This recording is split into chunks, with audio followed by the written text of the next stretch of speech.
உங்கள் மத்தியில் நான் பேசக்கூடிய ஒரு காரியம் என்னவென்றால் ஒரு ராஜாத்தியை குறித்து நான் பேச போறேன். நீங்க அநேகமா அவளை குறித்து நீங்க படித்திருப்பீர்கள். அப்படியே நீங்க படித்திருப்பீர்கள். எனக்கு அவளை குறித்து அதிகமாய் ஒரே இடத்துல காணப்படாது வேதாகமத்துல, அது ஆங்காங்கு காணப்படுகிறது. இந்த ஒரு அருமையான ஒரு அழகான ஒரு ராஜ ஸ்திரீயை குறித்து ஒரு queen, she was a queen. அவ பேர் என்னன்னா நெஹுஷ்டா. எத்தனை பேர் படித்திருக்கீங்க நெஹுஷ்டா? கேள்விப்பட்டது இல்லையா? வேதத்துல தான் இருக்கு. சரி, அப்போ நீங்க ரொம்ப இன்ட்ரெஸ்டிங்கா இருக்கும். இது ஒரு கதை தான் நான் சொல்ல போறேன், அதனால நல்லா நீங்க கேட்கலாம் இந்த கதையை இன்னைக்கு. சரியா? சரி, இந்த அழகான இந்த ராஜாத்தி எங்க இருக்கிறான்னா, ஒரு பரிதாபமான ஒரு சூழ்நிலைக்குள்ள தள்ளப்படுறான். ஒரு சிறை பிரிக்கப்பட்ட ஒரு டஞ்சன், ஆங்கிலத்துல டஞ்சன், அது என்னது சிறை அப்படின்னாங்க. அந்த ஒரு சிறையில இருட்டு அறையில அவளுடைய முடிவு முடியுது. அழகான ராஜாத்தி, ஆனா முடியுதோ ஒரு இருட்டு அறை, ஒரு சிறைக்குள்ள முடிகிறது. சரி, இந்த ராஜாத்தியை பத்தி நான் இந்த நாள்ல நான் பேசலாம். சரி, இவள் எப்படிப்பட்டவள் என்றால், இந்த வேதாகமத்துல இவளை குறித்து ஒரு கோர்வையாக எதுவுமே நாம் பார்க்க முடியாது. ஆனா இட் இஸ் ஒரு பிக்கப்பட்ட அப்பத்தை போல ஆங்காங்கு இவளோட காரியம் காணப்படுறது வேதாகமத்துல. இது எல்லாவற்றையும் ஸ்டடி பண்ணி ஒரு அருமையான ஒரு ஒரு மனுஷி, அவங்க ஒரு she's an evangelist. அவங்க என்ன செஞ்சிருக்காங்க, இது அழகாக ஸ்டடி பண்ணி மிக அழகாக இந்த ஸ்டடி எடுத்திருக்காங்க. ஸோ அந்த ஸ்டடியில இருந்து தான் உங்களுக்கு நான் இப்ப என்ன சொல்ல போறேன், இந்த நெஹுஷ்டா என்கிற இந்த பெண்மணியை பத்தி உங்களுக்கு நான் சொல்ல போகிறேன். இந்த நெஹுஷ்டா என்கிற இந்த பெண்மணி யாரோட டாட்டர் இல்லைன்னா ஜோஷியாவோட டாட்டர் இல்லா. இப்ப மாதிரி படிச்சது ஞாபகம் வருதா? யோசியா யூதாவின் ராஜாவாக ஜோஷியாவின் மருமகளாக இருக்கிறவள் பேரு தான் நெஹுஷ்டா. சரியா? யோசியா ராஜாவை நாம் பார்த்தோம்னா he was a great revivalist. அப்படின்னா இந்த காலத்துல பெரிய ரிவைவலிஸ்ட் எல்லாம் இருக்காங்க இல்லையா, நம்ம கேள்விப்படுற பெரிய பெரிய ஊழியக்காரங்க, ஐயோ அவங்க இப்படி ஊழியம் செஞ்சாங்க, இப்படியாக அத்தனை பேர்கள் ரட்சிக்கப்பட்டார்கள். அப்படியா? யோசியாவின் காலத்துல பார்த்தோம்னா அவனோட தகப்பன்மார், தாத்தா, இவங்கெல்லாம் ராஜாக்களை, யூதாவின் ராஜாக்களை பார்த்தோன்னா மிகவும் கொடூரமானவர்களா, தேவ பயமற்றவர்களாய் அவங்க காணப்பட்டாங்க. ஆனா யோசியா யூதாவின் ராஜா இவர் தகப்பனை போல அவன் இல்லாதபடிக்கு இவன் எப்படியாக இருந்தானா, தெய்வ பயம் உள்ளவனா இருந்தான். அவன் 8 வயது இருக்கும் போது அவன் என்ன செய்வான், அவன் வந்து 2 Chronicles 2 நாளாகமம் 34:1-3 வரைக்கும் அவன் எப்படியாக ராஜாவா வந்தான் என்று சொல்லி எல்லாம் நாம் பார்க்கலாம். இந்த யோசியா ராஜா 8 வயதுல அவன் ராஜ கிரீடம் அவனுக்கு அணிவிக்கப்பட்டது. அவன் 20வது வயதுல தான் அவன் என்ன செய்தான், அவன் தெய்வ பக்தி உள்ளவனா இருந்தான். ஆனா அவன் 20ஆம் வயது எட்டின போதோ அவன் ஒரு பெரிய ரிவைவலிஸ்ட் மூவ்மெண்ட் பண்ணான். அப்படின்னா அப்பொழுள்ள ராஜாக்கள்லாம் தெய்வ பயமற்றவர்களாக விக்கிரகங்களை ஆராதித்து கொண்டு அந்த சாக்ரிஃபைசஸ் எல்லாம் பண்ணி கொண்டு அவங்க இருந்தாங்க. ஆனா இவன் வந்த போது அந்த மேடைகளை அகற்றி விட்டு அப்படிப்பட்ட விக்கிரக ஆராதனை செய்த அந்த கூடங்கள், விக்கிரக ஆராதனை செய்த அந்த விக்கிரகங்களை எல்லாவற்றையும் அவன் உடைத்து நொறுக்கி போட்டு அவன் மாத்திரமல்ல அவனோட சப்ஜெக்ட்ஸ், அப்படின்னா அந்த யூதா பட்டணத்தில் உள்ள அத்தனை பேரும், இஸ்ரவேல் ஜனங்கள் அத்தனை பேரையும் சேர்த்து தேவனிடத்துல உடன்படிக்கை செய்யும்படியாக அவன் என்ன செய்தான், எல்லாரையும் தேவனோட ஆலயத்துல கூட்டி சேர்த்து அவங்க மனம் திரும்பி, ஆண்டவரே நாங்க இனி உமக்குதான் நாங்க வாழ்வோம் என்று சொல்லி அப்படியாக அவன் ஜனங்களே தேவனுக்கு நேராக திருப்பினவனாய் அவன் முழு தேசமும் தேவனுக்கு நேராக திருப்பினவன் என்று சொல்லி யோசியா ராஜா, இவனை போல ஒரு ராஜாவை நாம் பார்க்கவே முடியாது. அவனுக்கு 4 சன்ஸ் இருந்தாங்க, 4 மகன்மார் அவனுக்கு இருந்தாங்க. இந்த மகன்மார்களுக்கெல்லாம் அருமையான பெயர்களை அவன் சூட்டி வந்தான். அப்படின்னா எல்லாமே ஜெகோவாக்கிம், ஜெகோவாஹாஸ், ஜெகோனியா, ஜெகோயாக்கிம், இந்த மாதிரி தான் அவனோட பேரு. இந்த பேருக்கெல்லாம் அர்த்தம் என்னன்னா யெகோவா தேவனை குறிக்கிறதாக காணப்படுகிறது. எனக்கு இவன் தேவனை சார்ந்து யெகோவா தேவனை அதிகமா இவன் நேசித்து தேவ பயம் உள்ளவனா இருந்தபடினால தன்னோட பிள்ளைகளுக்கும் அப்படிப்பட்ட பிப்ளிக்கல் நேம்ஸ், அப்படின்னா அந்த காலத்துல சொல்ல போனா என்ன சொல்லலாம், அது வந்து யெகோவா தேவனை பற்றிய நாமங்களை வைத்து அவன் பேரை சூட்டி அவன் வைத்திருந்தான். இவ்வளவு பெரிய ரிவைவலிஸ்ட், அவ்வளவு பெரிய, அப்படின்னா என்ன சொல்ற ஒரு இவாஞ்சலிஸ்ட் எல்லாம் ஒரு பாஸ்டர் அந்த காலத்துல சொல்ல எல்லாரும் தேவன் பக்கம் திருப்பினவன். ஆனா இப்ப கூட அந்த மாதிரி யாருமே சொல்லல. அந்த முழு அந்த தேசத்தையே தேவன் பக்கமாய் திருப்பினவன். அப்படிப்பட்ட ஒரு அவன் ஆளுகை செய்தவனாய் காணப்பட்டான். அவன் சொன்னா கேட்கணுமா? எல்லாரும் கேட்பாங்களா? கேட்க மாட்டான். நிறைய பேர் இருக்கலாம், அதெல்லாம் கேட்காதவங்களும் இருக்கலாம். ஆனா முழு தேசமே தேவனை நோக்கி பார்க்கும்படியாக அவன் அந்த நாட்களிலே அப்படிப்பட்ட ஒரு மனிதனாக ராஜாவாக அந்த நாட்களே காணப்பட்டான். இந்த முழு தேசத்தையும் முழு அவனோட சப்ஜெக்ட்ஸையும் அவன் என்ன செஞ்சானா ஆண்டவரை நோக்கி பார்க்க கிருபை செய்தான். ஆனா அவனோட 4 பிள்ளைகளும் அவங்க துன்மார்க்கமாய் வாழ்ந்தார்கள் என்று சொல்லி நாம் பார்க்கிறோம். அது அவனுக்கு ரொம்ப வேதனைக்குரியதாய் காணப்பட்டது என்று சொல்லி வேதத்திலே நாம் பார்க்கிறோம். அவன் இருதயம் குத்தப்பட்டவனாய், இருதயத்துல அவன் வேதனை நிறைந்தவனாய் யோசியாவன் அந்த நாட்களே ஆளுகை செய்தான். எல்லாரையும் நான் மாத்தினேன் தேவன் பக்கம், எல்லாரும் யெகோவா தேவனை ஆராதிக்க நான் திருப்பினேனே, எல்லாவற்றையும் நான் உடைத்து போட்டேனே. ஆனா என்னோட பிள்ளைகள் இப்படியாக தெய்வ பயம் பட்டவர்களாய் துன்மார்க்கர்களாய் இருக்கிறார்கள் சொல்லி அவன் வேதனைப்பட்டான். இது ஒரு பக்கம் இருக்க, அதே யூதா எருசலேம் பட்டணத்துல இன்னொரு பக்கம் ஒரு சாதாரண ஒரு மனிதன் வாழ்ந்து கொண்டு வந்தார். இந்த யோசியாவின் ரிவைவல் மூமெண்ட், யோசியாவின் எழுப்புதல் இந்த நிகழ்ச்சியும் எசேக்கியாவின் எழுப்புதல் நிகழ்ச்சியும் அவன் செய்த எல்லா காரியத்தையும் அவனோட முன்னோர்களிலிருந்து அறிந்தவனாக அவனும் அதை கேட்டவனாக தான் அந்த காலகட்டத்திலேயே அவன் வாழ்ந்து வந்ததை பார்க்கலாம். இவன் பேர் தான் எல்நாத்தன். இவன் பேரை கேட்டிருக்கீங்களா? எல்நாத்தன். இந்த எல்நாத்தன் என்கிற மனிதனும் இதே காலகட்டத்திலே அவன் வாழ்ந்து வந்ததை பார்க்கலாம். இந்த எல்நாத்தனோட காரியங்கள் எப்படி என்றால், இவ்வளோ ரிவைவல் இப்படியாக ரிஃபார்மேஷன் தான். இப்ப யோசியா ராஜா வந்து எல்லாரையும் தேவன் பக்கமா யெகோவா தேவனை தான் வணங்கணும், இனி யாரும் இந்த விக்கிரங்களை வணங்கக்கூடாது என்று சொல்லி எல்லாத்தையும் திருப்பின வேலையில இந்த எல்நாத்தா வணங்கின தெய்வம் யார் என்றால் நெகுஷ்டன். கேள்விப்பட்டிருக்கீங்களா? நெகுஷ்டன்னா என்னன்னு?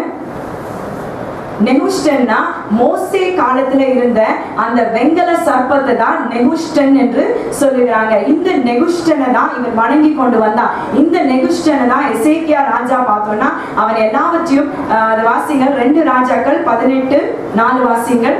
கிங் ஜோசியா எசேக்கியா எல்லாருமே அதை உடைத்து போட்டார்கள் என்று சொல்லி பார்க்கலாம். அவன் மேடைகளை அகற்றி சிலைகளை தகர்த்து விக்கிரக தோப்புகளை வெட்டி மோசே பண்ணியிருந்த வெண்கல சர்ப்பத்தை உடைத்து போட்டான். அந்நாட்கள் மட்டும் இஸ்ரவேல் புத்திரர் அதற்கு தூபம் காட்டி வந்தார்கள். அதற்கு நெகுஸ்தான் என்று பெயரிட்டான். இந்த நெகுஸ்தானை அவன் நசுக்கி அதை ஒன்று இல்லாம பவுடராக்கி போட்டாலும் இந்த எல்நாத்தாவோட இருதயத்துல என்னன்னா அந்த ஆதியில வணங்கினா அப்படியே வணங்கி முன்னோர்களா வணங்கி வந்தாங்க பார்த்தீங்களா, அவன் இருதயத்துல என்ன இருந்துச்சுன்னா இதை வணங்கினா இதுக்கு ஏதோ மேஜிக்கல் பவர்ஸ் இருக்கு என்று சொல்லி அவன் உணர்ந்தான் போல. அதனால என்ன செய்தான், எல்லாத்தையும் உடைச்சு போட்டாலும் அவன் இருதயத்துல இருந்து அந்த நெகுஸ்டன் என்கிற அந்த சிலையை அவன் என்ன செய்யல, ஒதுக்கி போடவே இல்லை. இதை வந்து அந்த அவனோட மனைவி பிள்ளைகள் எல்லாரும் அறிந்திருந்தார்கள். எனக்கு அதுக்கு ஏதோ ஒரு சக்தி இருக்குது அந்த நெகுஷ்டனுக்கு என்று சொல்லி அவன் இருந்தான். அவனுக்கு திருமணமாகி அந்த எல்நாத்தா என்கிற மனுஷனுக்கு திருமணமாகி அவன் என்ன செய்யறான், அவனுக்கு ஒரு நல்ல ஒரு அழகான ஒரு ரொம்ப அழகான ஒரு கேர்ள் பறக்கிறா, ஒரு பெண் பறக்கிறான். அந்த பெண்ணோட பேர் என்ன வைக்கிறான்னா நெகுஷ்டா என்று சொல்லி அந்த பெண்ணோட பேர் வைக்கிறான். அப்போ எந்த அளவுக்கு இப்ப ஏதாவது ஒரு காரியத்தை நமக்கு ரொம்ப பிடிச்சிருந்தாதான் நம்ம என்ன செய்வோம், அவங்க மாதிரி அந்த பேர் வைக்கணும், அந்த பேர் வர மாதிரி ஒரு அந்த சவுண்ட் வர மாதிரி வைக்கணும் அப்படிலாம் நம்ம சொல்லுவோம்ல, ரொம்ப பிடிச்சிருந்தா. அப்ப எந்த அளவுக்கு இதெல்லாம் இருந்தே நம்ம பார்க்கலாம். இந்த நெகுஷ்டான்ங்கிற பேர் இஸ்ரவேல்லையோ யூதா பட்டணத்திலேயோ இந்த இஸ்ரவேல் ஜனங்கள் யாருக்குமே இந்த நெகுஷ்டான்ங்கிற பேர் this is not a common name. அதனால நம்ம கேட்கும் போதே நம்ம படிச்சிருக்கோம் தான், ஆனா நம்ம மறந்துடுறோம். மற்ற பேர்லாம் நம்மளுக்கு ஞாபகம் இருக்கும் வேதத்துல, ஆனா இந்த பேர் யாருமே வச்சதே கிடையாது. இவன் உள்ளத்துல அந்த தேசமே தேவனை நோக்கி யெகோவா தேவனை நோக்கி இருக்கும் போதே இவன் இருதயத்தின் ஆழத்துல இந்த நெகுஷ்டன் என்கிற இந்த வெங்கல சர்ப்பத்தை அவன் தெய்வமாய் கொண்டிருந்தபடினால அவன் என்ன செய்தான், அவன் தன்னோட பிள்ளைக்கு நெகுஷ்டா என்று பெயர் கொடுக்கறதை நாம் பார்க்கலாம். 2 ராஜாக்கள் 23:2-3 வாசிங்கள். ராஜாவும் அவனுடைய யூதாவின் மனுஷர் யாவரும் எருசலேமின் குடிகள் அனைவரும் ஆசாரியர்களும் தீர்க்கதரிசிகளும் சிறியோர் துவங்கி பெரியோர் மட்டுமுள்ள சகலரும் கர்த்தரின் ஆலயத்துக்கு போனார்கள்.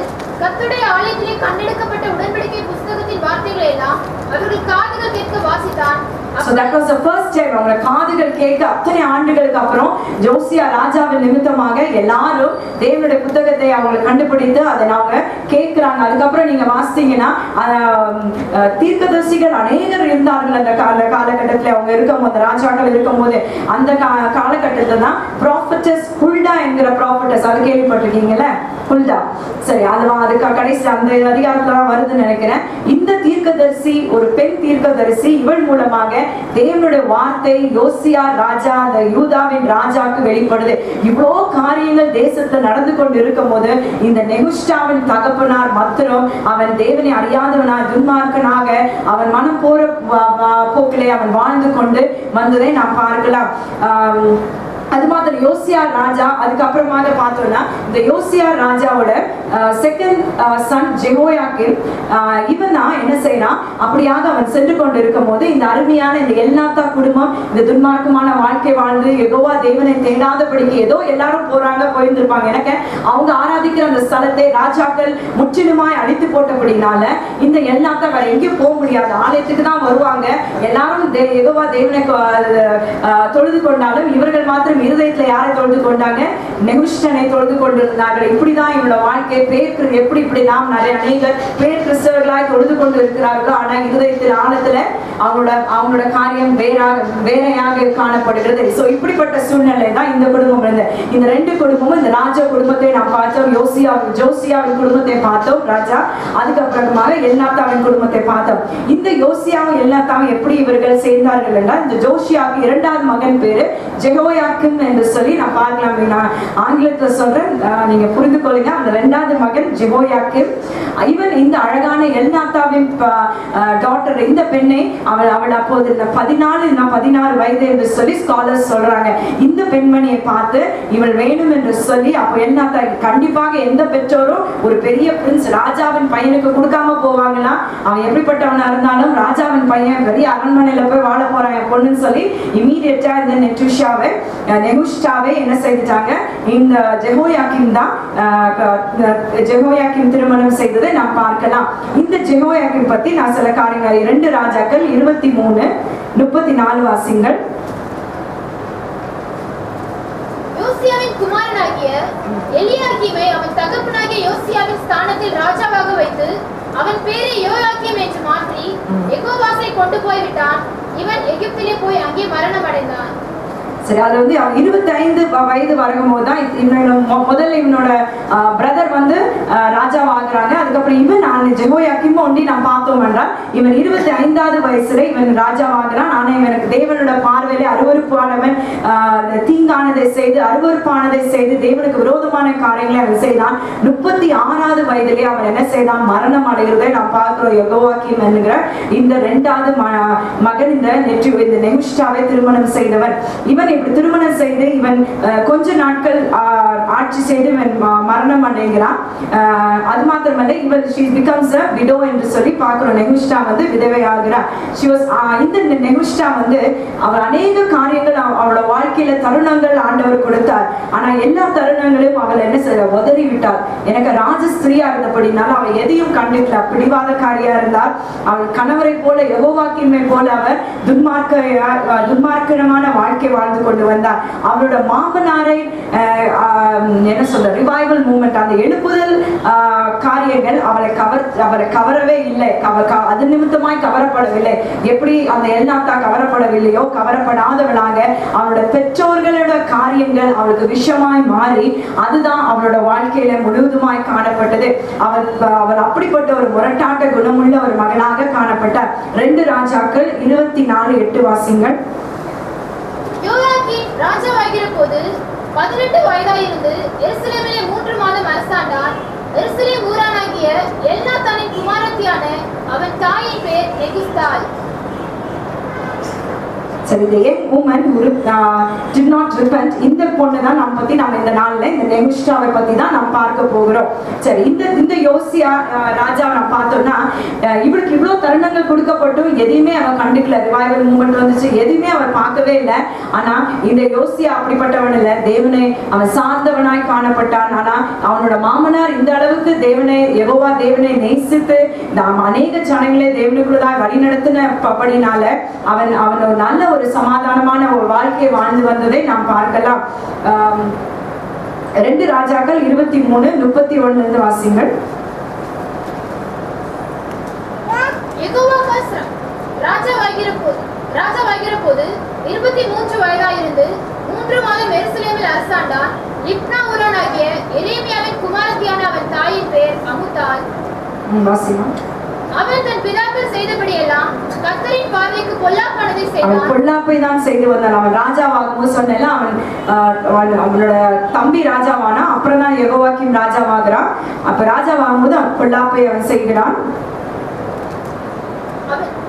அவன் எருசலேமில் அரசாளாதபடிக்கு பார்வோன் நேகோ அவனை ஆமாத் தேசமான ரிப்லாவிலே பிடித்து கட்டுவித்து தேசத்தின் மேல் 100 தாலந்து வெள்ளியையும் 1 தாலந்து பொன்னையும் அபராதமாக சுமத்தி யோசியாவின் குமாரனாகிய எலியாக்கீமை அவன் தகப்பனாகிய யோசியாவின் ஸ்தானத்தில் ராஜாவாக வைத்து அவன் பேரை யோயாக்கீம் என்று மாற்றி யெகோவாகாசை கொண்டு போய் விட்டான். இவன் எகிப்திலே போய் அங்கே மரணம் அடைந்தான்.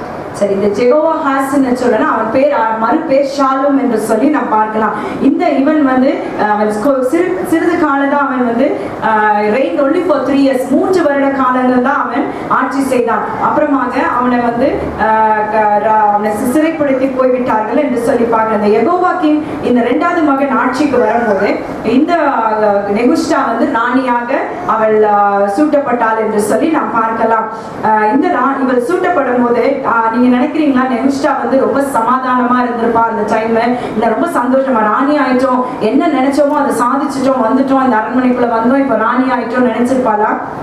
நிச்சயமா நினைச்சிருக்கவே மாட்டா. அவள் அவ்வளவு பிடிவாதக்காரியா இருந்தாலும் தேவ பயமற்றவளா இருந்தாலும் அவளுக்கு முன்பதாகவே அவளோட பிரதர் இன் லா அந்த ஜெகோவாகாஸ் வந்து சிறைப்பிடிக்கப்பட்டவனா. ஒவ்வொரு வருடமும் இப்படியாக பாபிலோனியர்கள் வந்து இவர்களை என்ன செய்தா ஒவ்வொரு ராஜாவையும் சிறைப்பிடித்து அவளை கைதியாக கூட்டி போட்டு போனார்கள். சோ அவன் நினைத்தா எப்பொழுது என்னோட டர்ன் வரும் தெரியல, எப்போது இப்படியாக என்னை சிறைப்பிடித்து கொண்டு போவார்களோ என்று சொல்லி இந்த பயத்தோடு தான் அவள் என்ன செய்திருப்பாள். அவள் அந்த கிரீடம் அணிந்தவராய் அவள் அந்த இடத்துல வாழ்ந்து கொண்டு இருந்திருப்பார் என்று சொல்லி பார்க்கலாம். இந்த யெகோவாக்கிம் ராஜா அவரோட கணவர் யெகோவாக்கிம் ராஜாவான உடனே அவன் என்ன செய்தானா, யோசியா ராஜா காலத்துல இருந்த அந்த ஆபீஷியல்ஸ் அப்படின்னா அந்த ராஜா அந்த அரண்மனையில வேலை செய்த ஒவ்வொருத்தரையும் அவன் என்ன he kicked them out என்று சொல்லி நாம் பார்க்கலாம். எரேமியா 36:12 வாசிங்கள்.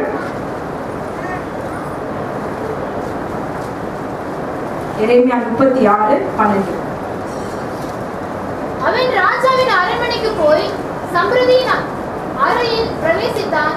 இதோ அங்கே எல்லா பிரபுக்களும் சம்பிரதியாகிய எலிசாமாவும் செமாயாவின் குமாரனாகிய தெலாயாவும் அக்கோரின் குமாரனாகிய எல்நாதானும் சாப்பானின் குமாரனாகிய கெமரியாவும் அனனியாவின் குமாரனாகிய சிதேக்கியாவும் மற்ற எல்லா பிரபுக்களும் உட்கார்ந்தார்கள். இந்த இடத்துல பாக்குறோம் எல்நாதான்ங்கிற மனிதனும் அந்த இடத்துல இருக்கிறதை நாம் பாக்குறோம். அவங்க தகப்பன் யோசியா ராஜா இருந்த காலத்துல இருந்த வேலை செய்த எல்லா ராஜரிகமான அவர்களையும் அவன் என்ன செய்து விட்டான், ஆபீஷியல்ஸையும் அவன் நீக்கி போட்டு விட்டு இவனுக்கு பிரியமானவர்களை அவன் என்ன செய்தான், அவனுக்கு வேலைக்காக அந்த இடத்துல அமர செய்தான் என்று சொல்லி இந்த இடத்துல பாக்குறான். அது மாத்திரமில்லை, இந்த அவன் இவ்வளவு ஆண்டவருக்கு பிரிய இல்லாம விரோதமான காரியங்களை செய்யும் போது அவ்வப்பொழுது எரேமியா தீர்க்கதரிசி வந்து அவன் என்ன செய்யறான்னா, அவன் ராஜாக்கும் ஜெகோயாக்கிமுக்கும் நெகுஷ்டாக்கும் ஒவ்வொரு தடையும் அவன் எச்சரிப்பின் சத்தத்தை செய்து கொண்டே இருந்தான். இந்த எச்சரிப்பின் சத்தத்தை ஒருபோதும் அவங்க என்ன செய்யல, அவங்க கேட்கவே இல்லை. நீ என்ன வேணா சொல்லு, நீ யாரு சொல்றது, நான் ஆளுகிறேன், ஏன் பணம் ஏன் காசு, நான் வேலை செய்யறேன், இப்படி நம்ம சொல்றோம் பாத்தீங்கன்னா. அதே மாதிரிதான் அந்த ஸ்டபர்னஸ்ல நான் ராஜாவா இருக்கேன், ராணியா இருக்கேன், நீ யாரு என்னோட நீ ப்ராஃபட்டஸ் வந்து ஒரு ப்ராஃபட் வந்து என்ன உரியா தீர்க்கதரிசி சொல்றாங்க, எரேமியா தீர்க்கதரிசி சொல்றாங்க, புல்டா ப்ராஃபட் அந்த காலத்துல இருந்தா இப்படி அநேக தீர்க்கதரிசிகள் இவர்களை எச்சரித்தும் ஒன்றுமே சொல்லவில்லை. எரேமியா ஒரு காலகட்டத்துல சொல்றான், யோசியா ராஜாவுக்கும் லேமெண்ட் பண்ணாங்க. அவன் இறந்து போகும்போது அப்படியாக எரேமியா கூட அதுல அப்படியாக அழுது புலம்புறான். யோசியா ராஜா, ஐயோ இவ்வளவு நல்ல ராஜா இறந்து போயிட்டானே. ஆனா அவன் சொல்றான், உனக்கோ யாருமே இருக்க மாட்டாங்க, உன்னோட ஃபியூனரல் மிக மோசமா இருக்கும், கழுதைய வெளியே தூக்கி போட்ட மாதிரி வாசல்ல உன்னைய வெளியே தூக்கி போட்டுருவாங்க. இவ்வளோ எச்சரித்தும் தேவ மனிதர்கள் எச்சரித்தும் தீர்க்கதரிசிகள் எச்சரித்தும் யோசியா, அந்த ஜெகோவாக்கின் யோசியா ராஜாவின் மகன் துன்மார்க்கன், அவன் கேட்கவே இல்லை. நெகுஷ்டா எல்லாவற்றையும் அவர் ராஜஸ்திரியா இருந்தபடினால அவன் என்ன செய்தா, பக்கத்திலே த்ரோட்ல உட்கார்ந்துருப்பா ராஜரீகமா. அவன் எதுவுமே கேட்கல, நீ என்ன சொல்றது நான் என்ன கேட்கறது என்று சொல்லியிருந்தா. இந்த துன்மார்க்கன், இந்த யெகோயாக்கிம் ராஜா அவனோட ஃபாதர் இன் லா எல்நாத்தா இருக்கான் இல்லையா, எல்நாத்தா இவனும் சேர்ந்து மாமனாரும் மருமகனும் சேர்ந்து என்ன செஞ்சாங்க, அந்த தேசத்தை சின்ன பின்னமா ஆக்கி விட்டாங்க. எல்நாத்தா அவன் என்ன சன்னிலாசோ ஜெகோயாக்கிம் ராஜா என்ன சொல்றானோ மாமனார் அதை செய்து தேவனுக்கு விரோதமான காரியங்களை செய்தார். முக்கியமான காரியங்கள் நிறைய காரியங்களுக்கு உரியா the prophet உரியா, எரேமியா வாசிங்க, எரேமியா 26:20 வாசிங்க. கீரியாத் யாரீமின் ஊரானாகிய செமாயாவின் குமாரன் உரியா எனும் ஒரு மனுஷனும் கர்த்தருடைய நாமத்திலே தீர்க்கதரிசனம் சொல்லுகிறவனாயிருந்தான்.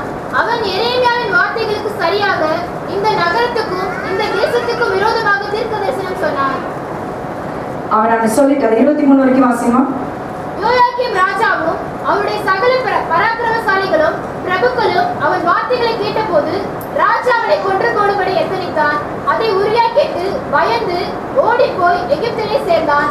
அப்பொழுது யோயாக்கீம் ராஜா அக்கூரின் குமாரனாகிய எல்நாத்தானையும் அவனோடு கூட வேறு சிலரையும் எகிப்து வரைக்கும் அனுப்பினான்.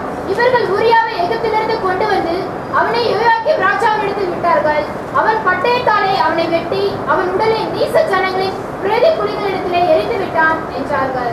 எவ்வளவு அருவருப்பான தேவனுக்கு புரியலாத காரியத்தை யெகோவாக்கிம் ராஜாவும் அவனுடைய மாமனாரும் சேர்ந்து எல்நாத்தான்கிற இந்த துஷ்டனும் சேர்ந்து தேவ ஊழியக்காரர்களை அவங்க என்ன செய்தாங்க, கொன்று போட்டவர்களாய் காணப்பட்டார்கள் என்று சொல்லி பார்க்கிறோம். இந்த நெகுஷ்டாவும் இந்த அவளோட ஹஸ்பண்ட் ஜெகோவாக்கிம் என்கிற இந்த ராஜாவும் ஏன் இவர்கள் ஏமாற்றப்பட்டார்கள்னா, இவர்களுக்கு எப்பவுமே தீர்க்கதரிசிகள் இருந்தார்கள். இவரோட தீர்க்கதரிசிகள் தேவனுடைய தீர்க்கதரிசிகள் அல்ல, they were false prophets. அப்படின்னா பொய் தீர்க்கதரிசிகளாக காணப்பட்டார். இவங்க எப்பவும் என்ன சொல்லுவாங்க, எரேமியா என்ன வேணா சொல்லிட்டு போட்டான், அவன் தப்பா சொல்றான், தேவனோட ஆவி அவன் இடத்துல இல்ல, நாங்க சொல்றோம் கேளு, உனக்கு எப்பொழுதும் சமாதானம் இருக்கும். அப்போ யாராவது ஒரு எப்பவுமே நீங்க ரொம்ப ஜாக்கிரதை உள்ளவர்களா இருக்கணும். தீர்க்க தரிசனம் என்று சொல்லும் போது தேவனோட வார்த்தை குறித்ததாக காணப்படும் போது அதை என்ன செய்யணும், விசுவாசிக்கணும். ரொம்ப அவங்க யாரு தீர்க்க சொல்றவங்க யாரு, அவங்க கனி நிறைந்தவர்களா இருக்கிறார்களா என்று சொல்லி நான் பார்க்க வேண்டும். அவர்கள் அதெல்லாம் பார்க்காதபடிக்கு சமாதானம் சமாதானம் என்ன வேணா செய், நீதான் சமாதானமா இருப்பேன்னு சொல்லி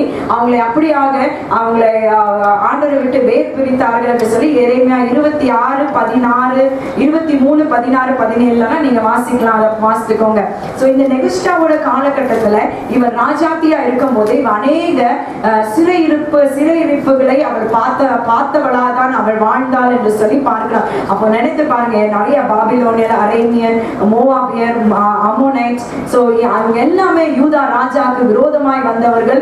ஆனா இந்த காலகட்டத்தில் அவளோட வாழ்க்கை கள்ள தீர்க்கதரிசிகள், பொய் தீர்க்கதரிசிகள் சொன்னவர்கள் சமாதானம் என்று சொன்னாலும் அவள் உள்ளத்தின் ஆழத்தில் அவளுக்கு எல்லாமே அறிந்தவளாதான் ஒரு ஸ்ட்ரெஸ்ஃபுல் வேதனை நிறைந்த வாழ்க்கை தான் அவள் வாழ்ந்து கொண்டு வந்தாள் என்று சொல்லி 2 ராஜாக்கள் 24:2 நான் பார்க்கலாம். அதே மாதிரி யெகோயாக்கீமுக்கு அநேக காரியங்களை எரேமியா சொல்றதை பார்க்கலாம். அந்த ஒரே ஒரு காலகட்டத்துல நான் பார்த்தோம் என்றால் எரேமியா அவன் யெகோயாக்கீம் ராஜா அந்த நெகுஷ்டாவோட கணவருக்கு சொல்லுகிறார், இப்படிலாம் நடக்கும் அப்படிலாம் நடக்கும். அப்போ பாரூக் அதை வாசிக்கிறான். அந்த ஸ்கிரைப் வாசிக்கும் போது அவன் அதை யெகோயாக்கீம் என்ன சொல்றான், அதை கிழித்து போடுங்கள் என்று சொல்லுகிறான். அப்பதான் முதல் தடவையாக பயங்கரமான வார்த்தைகள் வரும்போதுதான் இவன் மாமனார் கொஞ்சம் பயப்படுறதை நாம் பார்க்கலாம்.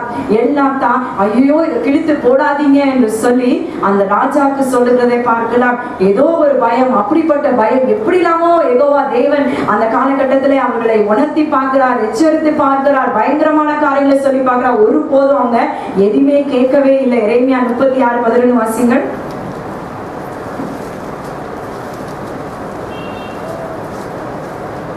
சாப்பானுடைய குமாரனாகிய கெமரியாவின் மகன் மிகாயா அந்த புஸ்தகத்தில் உள்ள கர்த்தருடைய வார்த்தைகள் எல்லாம் வாசிக்க கேட்டபோது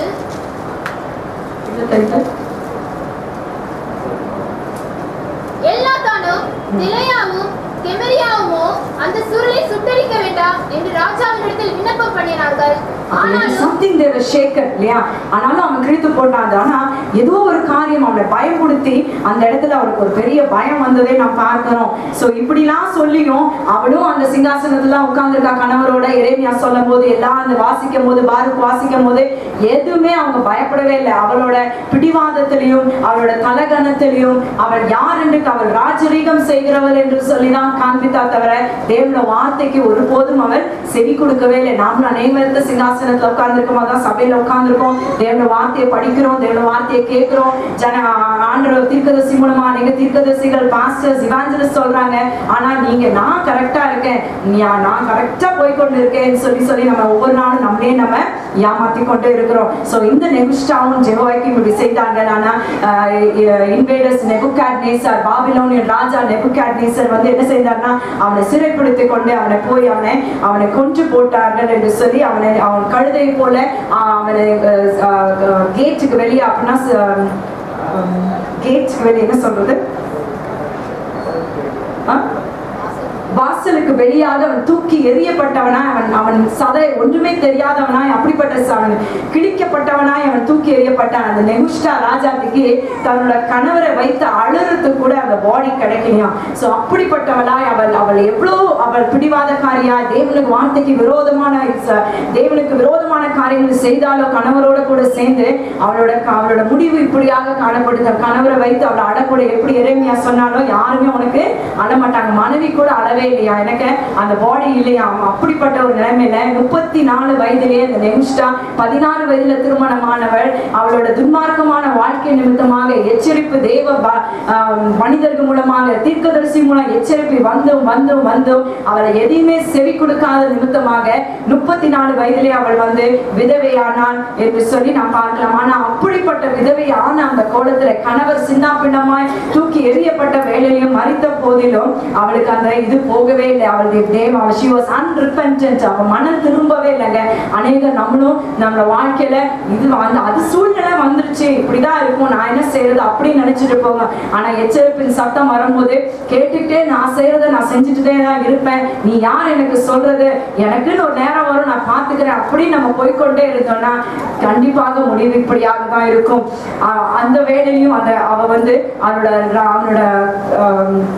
அவளுக்கு ஒரு குமாரன் இருந்தார்.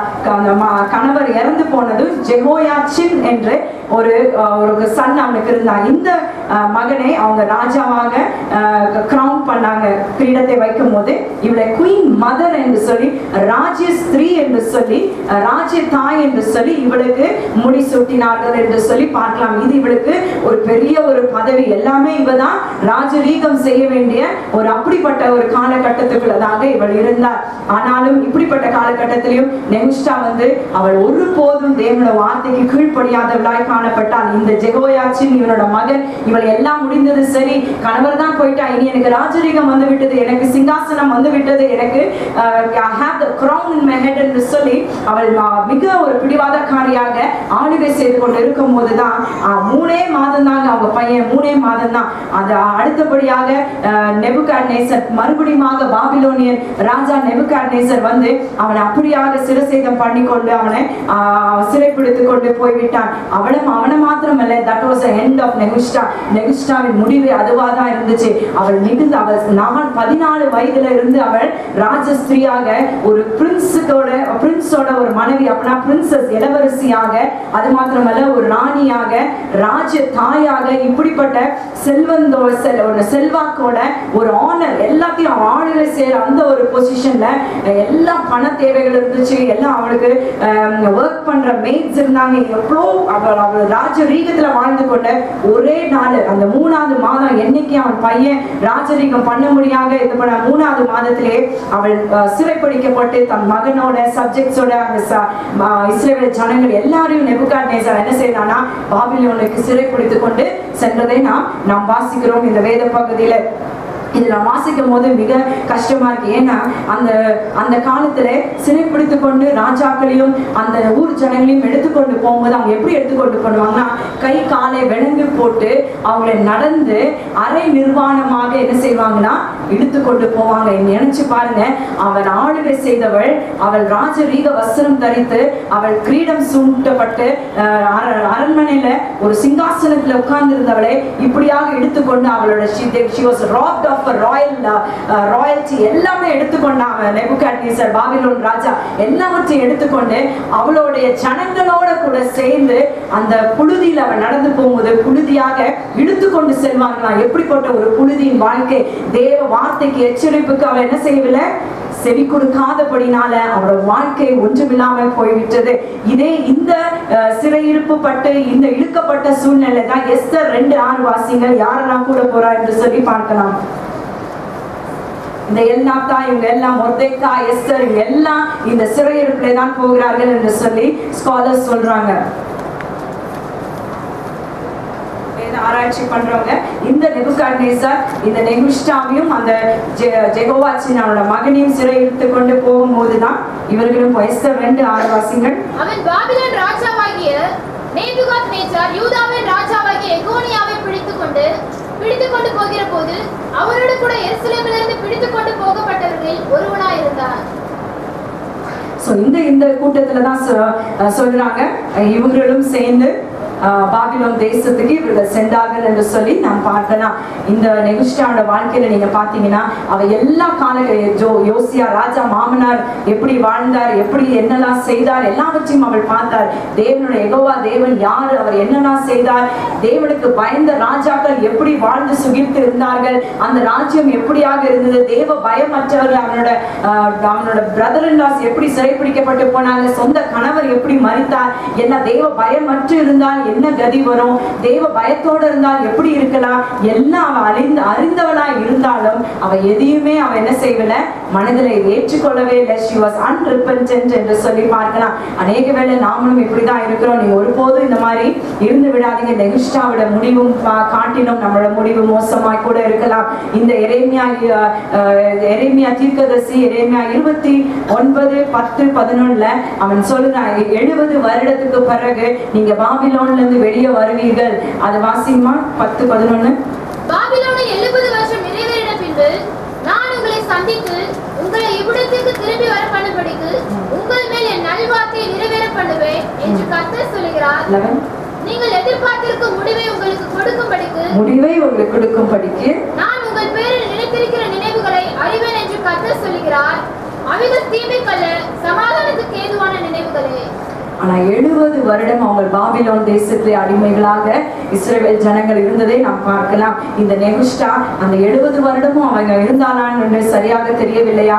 ஆனா அந்த 70 வருடங்களுக்கு முன்பதாகவே அவன் என்ன செய்யறாளாம், அந்த சிறையிலே அவன் மரித்து போகிறதை, அந்த சிறைனா ராஜாக்களை ராணிகளை எப்படி வச்சிருப்பாங்கன்னா இருட்டு நிறைந்த சிறையா இருக்குமா, பாதாளத்துல கட்டி வைத்திருக்குமா, அதுக்கு அடித்தளத்துல பேஸ்மெண்ட்ல அந்த மாதிரி கட்டி வைத்திருக்கோம். அங்க எந்த ஒரு காத்துமே இருக்காது. அவங்க எவ்வளவு அழகா மேக்கப்ல எப்படிலாம் இருந்திருப்பாங்க, எவ்வளவு அவங்களுக்கு காரியங்கள் இருந்திருக்கும், அவங்களோட சரீரம் எப்படியாக இருந்திருக்கும். ஆனா அந்த புழுதியில காத்து இல்லாம அவங்களுக்கு அந்த ஸ்கின் ப்ராப்ளம் வந்து ரொம்ப கஷ்டப்பட்டு ரொம்ப வேதனையில அவங்க மரித்து போவார்களாம். எனக்கு அப்படிப்பட்ட கொடூரமான டஞ்சன்ஸ் வச்சிருப்பாங்க, சிறைச்சாலைகள் வைத்திருப்பார்கள். இவன் அப்படியாக மரித்து போகிறதை நாம் பார்க்கிறோம்.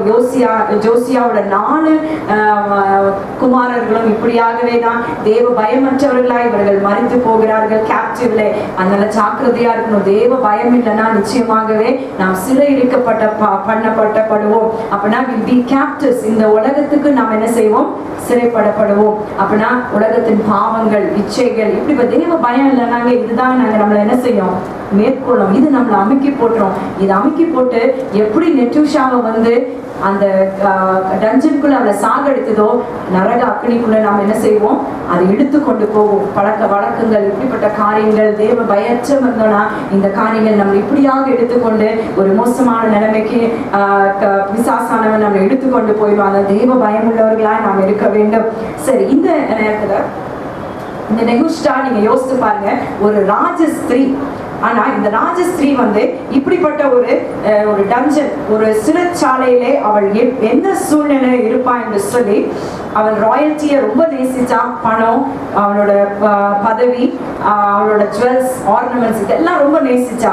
ஆனா இந்த வேலையில இந்த நெகுஷ்டாவோட நீங்க ஒவ்வொருத்தரும் அந்த சிறைச்சாலையில இருந்து நீங்க அவள் சொல்ற காரியங்களே கூர்ந்து நீங்க கவனிக்கணும். இப்படிப்பட்ட ஒரு ராஜஸ்திரீ யார் என்ன சொன்னா, நீ என்ன சொல்றது நான் என்ன கேட்கறது என்று சொல்லி பிடிவாதமாய் வாழ்ந்தவள், அவள் இழுக்கப்பட்டவளாய் புழுதிக்குள்ள, அவள் இப்போ ஆழத்திலே அவள் காத்தில்லாத ஒரு சிறைச்சாலையிலே அவள் வாழ்ந்து கொண்டிருக்கிறாள். அப்போ இப்படிப்பட்ட ஸ்திரீ அவள் என்ன செய்து கொண்டிருப்பான்னு சொல்லி நீங்க ஒவ்வொருத்தரும் அவ கிட்ட இருந்து நீங்க இப்ப நீங்க கேட்க போறீங்க. அவ எப்படி தெரியுமா அழுதுருப்பா?